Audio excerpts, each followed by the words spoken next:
السلام علیکم ورحمۃ اللہ وبرکاتہ۔ پیارے اسلامی بھائیوں، میرے ہاتھ میں ایک کتاب ہے، آخری نبی صلی اللہ علیہ وآلہ وسلم کی پیاری سیرت۔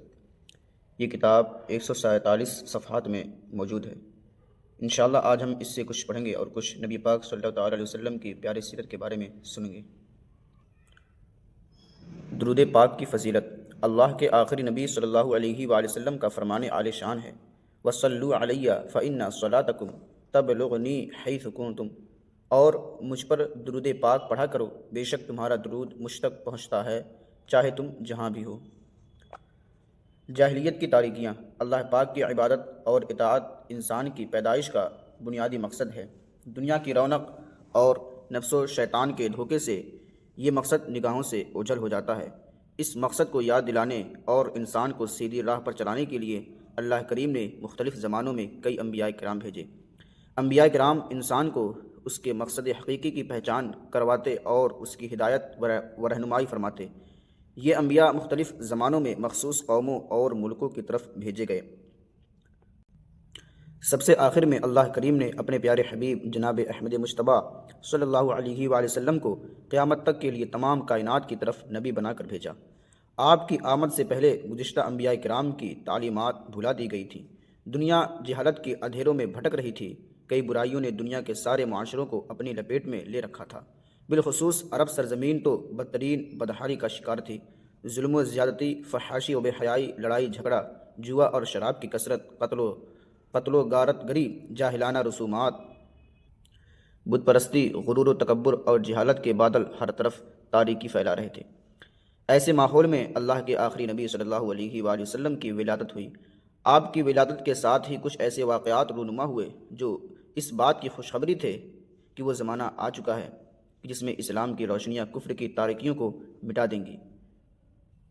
نوشیروان کے عالی شان محل کا پھٹنا اور اس کے 14 کنگوروں کا گر جانا، فارس میں مجوسیوں کے عبادت خانے کے صدیوں سے روشن آگ کا یکدم بجھ جانا، دریائے سادہ کے موجیں مارتے پانی کا خشک ہو جانا، یہ اور اس طرح کے کئی واقعات اس بات کی علامت تھے کہ اب عالم کا رنگ بدلا ہے اور نئی حکومت کا سکہ چلے گا۔ آئی نئی حکومت، سکہ نیا چلے گا، عالم نے رنگ بدلا صبح شب ولادت۔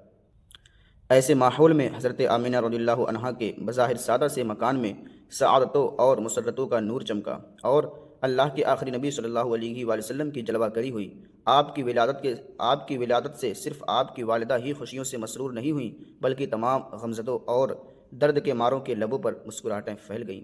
آپ عرب کے مشہور خاندان قریش کی شاخ بنو ہاشم سے تعلق رکھتے ہیں۔ آپ کا خاندان تمام خاندانوں میں سب سے اعلیٰ ہے۔ خود اللہ کے آخری نبی صلی اللہ علیہ وآلہ وسلم کا فرمان ہے، اللہ پاک نے حضرت اسماعیل علیہ السلام کی اولاد میں سے کنانہ کو عظمت والا بنایا اور کنانہ میں سے قریش کو چنا اور قریش میں سے بنو ہاشم کو منتخب فرمایا اور بنو ہاشم میں سے مجھ کو چن لیا۔ مشہور قول کے مطابق واقعہ اصحاب فیل کے 55 دن کے بعد جب ربیع الاول کا مہینہ تھا، 12ویں تاریخ تھی، پیر کا دن تھا، صبح صادق کی سہانی گھڑی تھی، رات کی سیاہی چھٹ رہی تھی اور دن کا اجالا پھیلنے لگا تھا۔ 571 عیسوی کے اپریل کی 20 تاریخ تھی۔ مکہ شریف میں اپنی والدہ کے گھر آپ کی ولادت ہوئی۔